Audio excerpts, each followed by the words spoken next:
2nd, 2001. Bill, why don't you tell us why we're here? Well, we've got a group of, a diminishing group, which now numbers about 8 young fellows who flew in World War II and who are now old fellows. And we have an annual reunion. And this is it for 2001. And at the last meeting, I suggested that it was time for a tontine. And I'm sure you know what a tontine is. That's from an Italian sentimentalist who was in a military organization, and they bought a very expensive bottle of liqueur with the understanding that the last man alive, or the last two, would drink it and share toast to the memory of the ones who had gone before. And we have one pilot in this squadron who's known as Bubbles Martins. Bubbles was not his real first name, but it was his disposition, I guess, who weakness was liquor. And he has not been seen in several years. He called me several years ago from Joplin, Missouri, and there was a terrible snowstorm. And he said, I'll be in Springfield in an hour and a half and want to take you and your wife to dinner. And I said, how long have you been in that bar, Bubbles? Because there's a terrible snowstorm out, and you're not going to be able to get to Springfield. So I'll be there in an hour and a half. And he's never been seen since. And I've looked in the shoulders along the highway to Joplin, and there's no sign. But I have made the statement that when the last two of us sit down and open that bottle of fine liquor, Bubbles will appear out of nowhere and say, hey, count me in, and we'll see. All right. And tell us a little bit about, this is the reunion for VMF 114. Right. And tell us a little bit about where VMF 114 served during World War II. Well, 114 was a squadron that was brand new. That number had never been activated in the Marine Corps. And the cadre of the squadron was a group of about 6 pilots who were blooded on Guadalcanal in August of 1942. And they were the real heroes because they were the first effort, successful effort, the United States made to reverse the tides of the war. And their tenure on Guadalcanal was characterized by great danger, night naval bombardments, living on Japanese food that had been captured by the 1st Marine Division as they took the island. It was really the turning point of the war. It was the first successful strategy on our part to win a battle that was key, and it was key. Guadalcanal pretty well stopped the Japanese, who were rapidly moving toward Australia, and had they been able to blow us away from Guadalcanal, their next move would have been the invasion of Australia, which may be one reason that the Australian girls were so glad to see us when we finally got a week of rest and recreation. But that was Cowboy Stout, that was Jack Conger, George Forbes Bastion, a beautiful, handsome, long, tall, 6'4" man from New Orleans, and 3 or 4 others, and they tried to teach us what flight training left off. That's how to fly. We're going to teach you how to survive against the Japanese. And they did a good job. This was where in the United States? Well, this was at El Toro. Okay. I'd gone through flight training mostly at Corpus Christi, graduated and got my brand new gold wings and my brand new gold 2nd lieutenant bars. And then they sent me to Melbourne, Florida, where my instructor was a former Navy flying chief. And a lot of folks don't know about this, but prior to the war, the Marine Corps had some flying sergeants. The Navy had flying chiefs. And in fleet exercises, the chiefs had their own squadron, and there was always keen competition in bombing, gunnery, dogfighting. And the flying chiefs took great delight. The top officer squadron was the Top Hat Squadron, and the rivalry was intense. And this instructor I had was named Gay, George Gay, and he really could fly the F-4F Wildcat. And he, like a lot of flying chiefs, did not want to accept a commission. The Navy made him a lieutenant senior grade, and he'd rather have been a flying chief because pay-wise, he would have been better off with living allowances and so forth. But very proud of being an enlisted pilot and outstanding pilot. He taught us many things we needed to know. Excuse me, we have to change. Okay, tape's rolling. So we were in Melbourne, Florida. And you know, up until then, as you go through flight training, you get in an airplane with at least dual controls, so that a seasoned instructor who knows that airplane and its idiosyncrasies can teach you that. And then you hit the F-4F Wildcat, which was the first service fighter that I really got to fly. And they never got around to making a two-seated Wildcat. You had to learn from listening to somebody tell you that it's hard as hell to land because of the little narrow landing gear, which was designed for carriers. And that's fine. You hit a carrier and you've got a wire, and that stops you. But in practice, and it was a mid-wing plane. You understand, not a low wing. The wing came out of the center of the fuselage. And the little bitty landing gear, really about this wide, and was very, very strong because it has to be for carrier landings. They get a lot of punishment. But when you take, and you had gone from a lower powered engine to a 1,250 horsepower radial, which to a brand new second lieutenant, it looks like an awful lot of horsepower. And everybody was apprehensive about it. And they have you memorize, you do a blindfold cockpit checkout, where you are blindfolded, you sit in the cockpit, and your instructor tells you to touch this and touch that. And I guess that's in case you get an oil leak and you're trying to fly it when you can't see, which is kind of hard to imagine. But Gay checked me out, the blindfold cockpit checkout. And then he put his arm around my shoulder and he said, "You see that charred hut halfway down the runway and over to the left?" And I said, "Yes." And he said, "That was a pilot last week, a young pilot who was taking off for the first time. And with the narrow landing gear and the powerful engine, it's more torque than you're accustomed to. And when you pour the full throttle to take off, the airplane wants to do this. And if you don't catch it the minute it starts, you've got a problem. And that burned hut is a pilot last week who didn't stop it in time." And I said, "I think I understand that."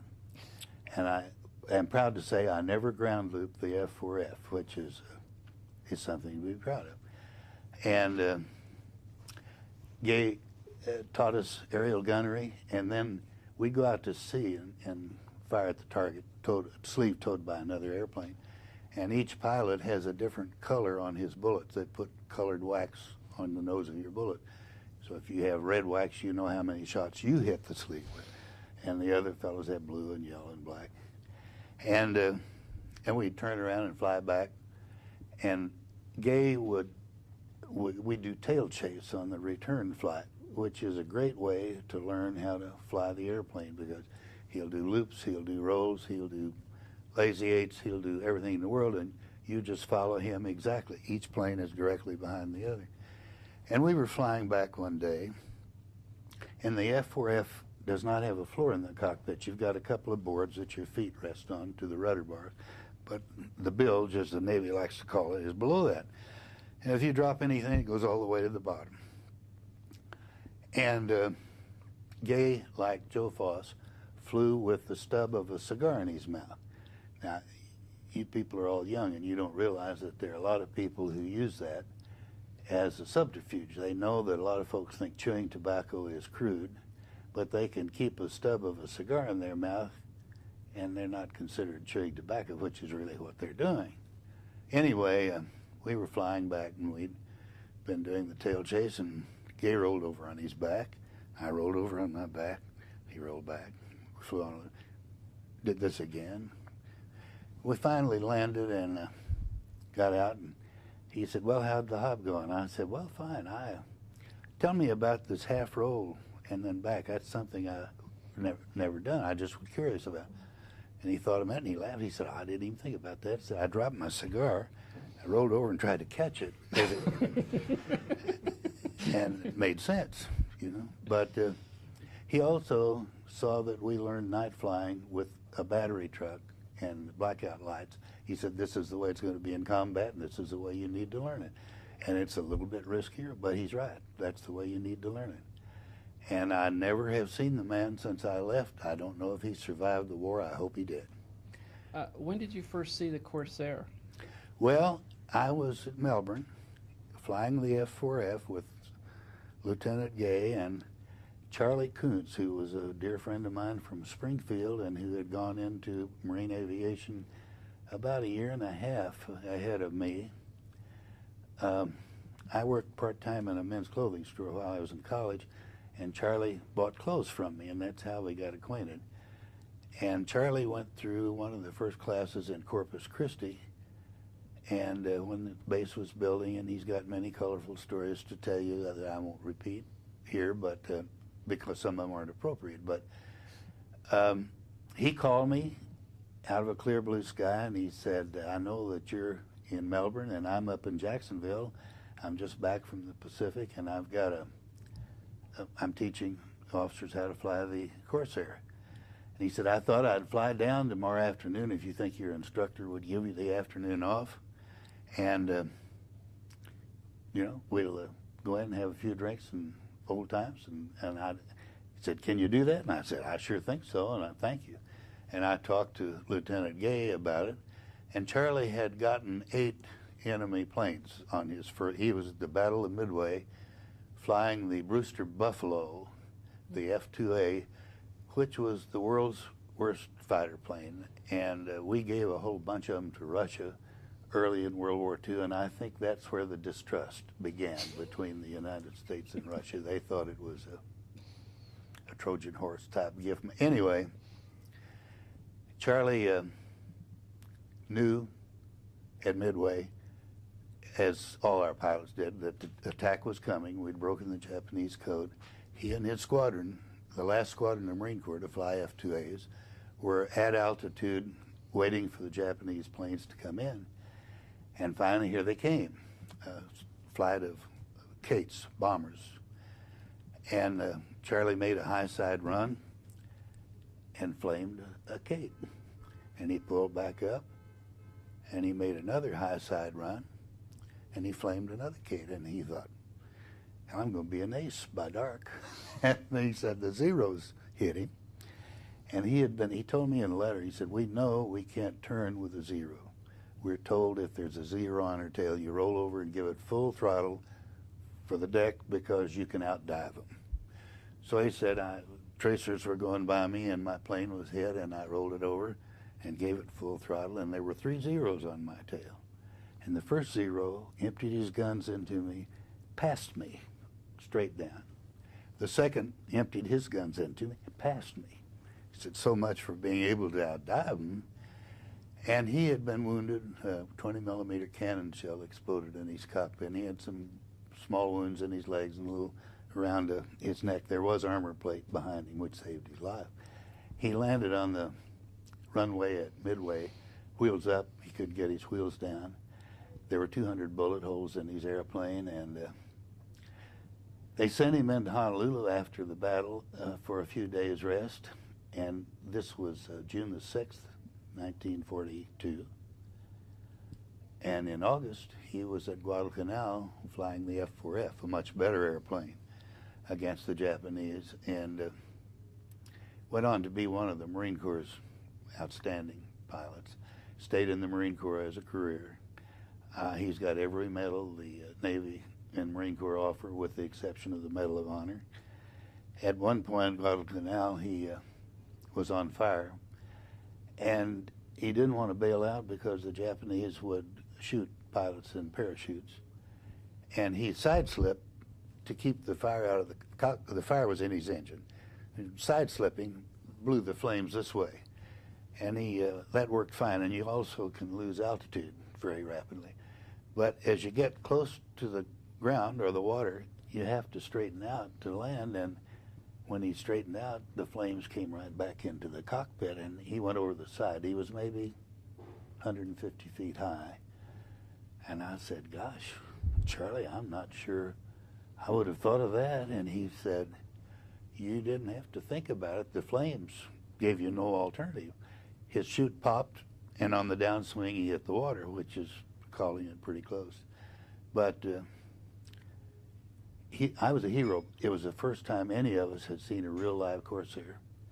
And he and I went into the town of Melbourne, small town. There was a bar which bought every third round. I had discovered that in earlier research. And we had, we really wanted to take advantage of that. And we had more drinks than we should have. And Charlie was telling me all these wonderful stories, which of course I was thrilled about hearing. And I assumed he was going to spend the night with me in the barracks. And we got back to the field, and he said, now, if you'll have somebody in a Jeep guide me out to the takeoff point, I need to get back to, my wife's expecting me for dinner. And I said, Charlie, are you sure you can fly? He said, oh, sure. And he'd had maybe a little more experience with liquor than I had, and he was probably more able to handle it. But he took off in front of an admiring crowd and came down the runway about 10 feet high and pulled up and did a couple of slow rolls.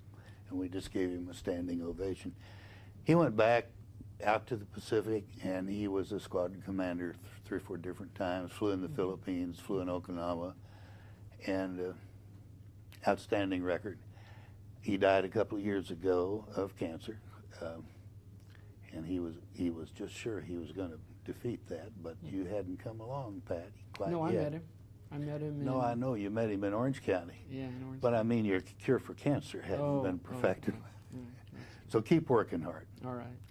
And Yeah. he fought it. He fought a good fight. His last active duty, he was landing a jet, I'm not sure where, and on the final leg, the engine blew up in front of him, and he hit the panic button, the ejector seat, and it ejected, but not properly, and the windscreen caught him just above the knees. It didn't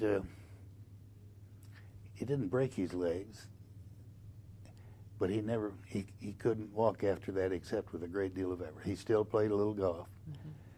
And at Orange County, I was amazed. That was the same time the annual meeting of the Marine Corps Aviation Association was going on. And he took me over and introduced me that night to many legendary Marine pilots that I had only heard about. He was a great good friend, and his wife is still alive and well, and calls me once in a while. Now, so that's when you first saw the Corsair. When did you first fly it? Well, after I got through at Melbourne, I was to go to Great Lakes and check out for carrier landings. They had a former tugboat that had been converted into a lake with a platform on top called the Wolverine, and they took young pilots just out and taught them how to land on a carrier. We had carrier landing on a marked off field, marked off like a carrier deck. You had a landing signal officer. You had everything but the carrier and the forward motion. It's really harder to land there than on a carrier because that carrier is usually going 25 knots, which makes your real landing speed 25 knots less than it would be on a land strip. And that was the final part of our training in operational fighters. And they introduced us to a young man that I had never heard of. He was a full lieutenant in the Navy, and he had been on the Hornet as a fighter pilot, and the Hornet was sunk. So they sent him back to the States to do some instruction. He was very, very professional. If he'd been a doctor, he would have been a fine doctor. But he was a pilot, and he was a tremendously professional pilot. And he sat us down, and he gave us all the signals. And he told us to memorize them, and we were going to go to work the next morning. And he had a very quiet way of talking to you. But you knew somehow that he meant exactly what he said. And he said, you do what I tell you, and we'll get along fine. If you don't do what I tell you to do, you'll be working someplace else next week. And I knew he meant that. And I had come off a year as a cadet. When you did anything, anybody enlisted seaman told you to jump, you jumped. And I didn't. I was the first man to qualify. We had one of our flight who had been an instructor for 3 years. He had about 3,000 hours, and he was the last man to qualify because you have to let that landing signal officer fly your plane on the last leg. You're not flying. You're doing what he tells you. And he just could not trust the landing signal officer. But I didn't have any trouble at all, and that man went back to the fleet and became the Navy's leading ace. He shot down 36 Japanese aircraft. During the Great Marianas Turkey Shoot, which is really not a classic fair example because it was late in the war, relatively, and a lot of the Japanese pilots were poorly trained, had few hours. And he got 7 planes one day, and a couple of days later, he got 9 planes. And when he came back and landed on his carrier, he had 2 rounds of ammunition left in his gun pans, and his engine died from lack of gasoline taxiing over to the elevator. And that's what the Navy calls maximizing your assets. And he didn't think anything about it. Somebody said, well, you'll get the Congressional Medal of Honor for that, and he did. But his philosophy was, that's what the Navy pays me for. What was his name? I was afraid you were going to ask that, and I can tell you in a few minutes. Yeah, I'll try to remember too. I'm blocking on this. McCamel, David McCamel. That's right. And when I was at Melbourne, there was another young officer there, naval officer, not a Marine, and he was about 6'4" and blonde and, looked like a movie star. I met him. The Melbourne people opened their country club to student officers going through, which was pretty nice because there wasn't anything else to do. And I saw him and was introduced to him. And his name was Wayne. Again, I'll get back to you in a minute on that. And he was a fledgling movie star. He had been in 3 or 4 B movies. And he met David McCamel's niece, who visited David while he was instructing us in field carrier landings. And he went back to the New Hornet, or another carrier, with McCamel when he finished Melbourne, and he wound up with 4 or 5 airplanes. And so, you brush shoulders with famous people now and then. And so from the Great Lakes, is that when you went to see the Corsair? No, I saw the Corsair when Charlie Coons brought. Yeah. When you start flying them? Well, when did you start? When I was home, I thought I had 7 days leave, I think, between finishing Melbourne and reporting to El Toro.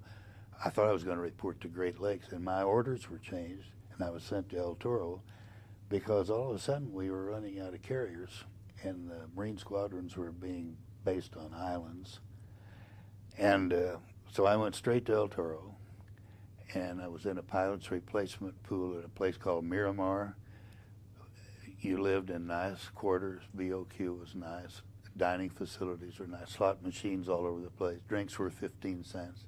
Breakfast was a quarter. Lunch was 35 cents. Dinner was 50 cents. And I thought I was rich. I was young and single and making $250 a month or whatever it was. And they sent me to El Toro. And when I got to El Toro, you're aware of the kids use an expression today called TMI, too much information. I reported to El Toro, and somebody said, you're going to report to VMF 114. You're replacing a young second lieutenant who was making his first landing in a Corsair, and he flew it into the ground, and it bounced, and it bounced, and it bounced, and he put both feet on the brakes at the same time and flipped it over on its back, and he put his hands up on the windscreen to catch himself, and he shortened all his fingers, and they couldn't use him anymore as a pilot. So you're replacing him. And I shuddered a little bit, and I said, thank you. I'm not sure I needed to know that, but thank you. And, again, no two-place plane to check you out in. And they take me out to this beautiful airplane, but twice as big as the F-4F, 2,000 horsepower, the biggest engine that had been made to that point, and beautiful. And then they said, now, up to now, the Navy has taught you that you always make tail first landings, and that's to prepare you for carrier work. Now the Corsair is new and it's a little bit different, and if you level off a little too high, the left wing drops in, and you got a problem. So you make tail high landings. We call them transport landings, like airline pilots do. Can you handle that? And you know, I'll try. And that weighs on you. But my first solo hop, I'd done the blindfold cockpit checkout. I took off about 3:30 in the afternoon, and you always take off to the west of El Toro because the wind's off the Pacific. And great thrill. That engine is just so powerful that you can't imagine, you can't compare it to any other plane you've ever flown. And I took off and just flew straight down the coast to Camp Pendleton. You could put the nose on the horizon and do slow roll after slow, and never lose an inch. Any other plane, you do a slow roll and you'll lose a few feet. And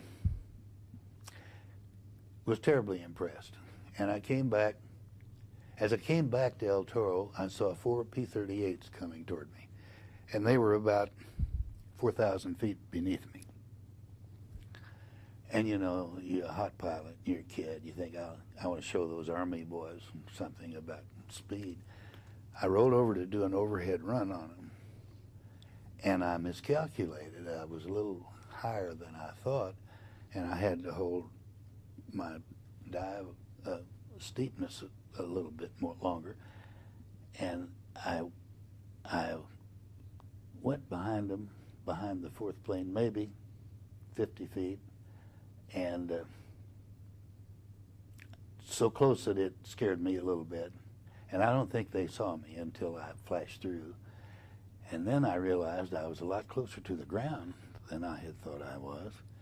And I tried to start easing the stick back, and it wasn't quite enough. And I used the elevator tab and put enough pressure on, and when you pull out too steeply, you lose your vision. You black out.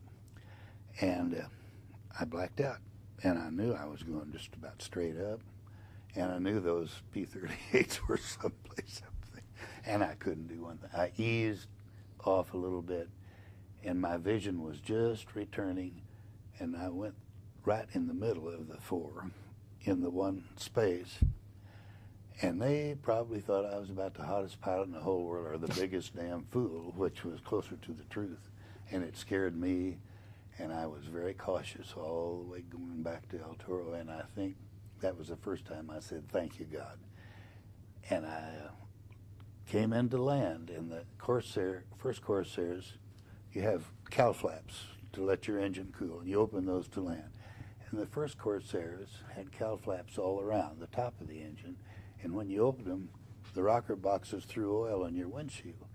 And I'm landing into the setting sun, and there's oil all over the windshield, and it's just a smear. And I'm thinking, I've got to make a tail high landing. And you know, you're sitting different heights than you do in an F4, and I'm kind of feeling my way in. And sure enough, I flew it into the runway, and it started with this bouncing. And then this kid flashed through my mind, would put his hands up, and I thought everybody in the world was watching me, and I was terribly embarrassed. And as it goes up, you pull throttle back to try to slow it down, and as it starts down, you add a little throttle so you don't hit so hard. And I finally got it controlled, and I called the tower and said, I'd like to do a touch and go. And I came around the second time, and the second time kind of felt my way in, and the tail wheel just touched, and then the 2 main wheels. And I never said a word to anybody, but I made tail first landings from then on and got along with it fine. But it was a great airplane after you got over the first landing. Okay, let's change tapes here real quick.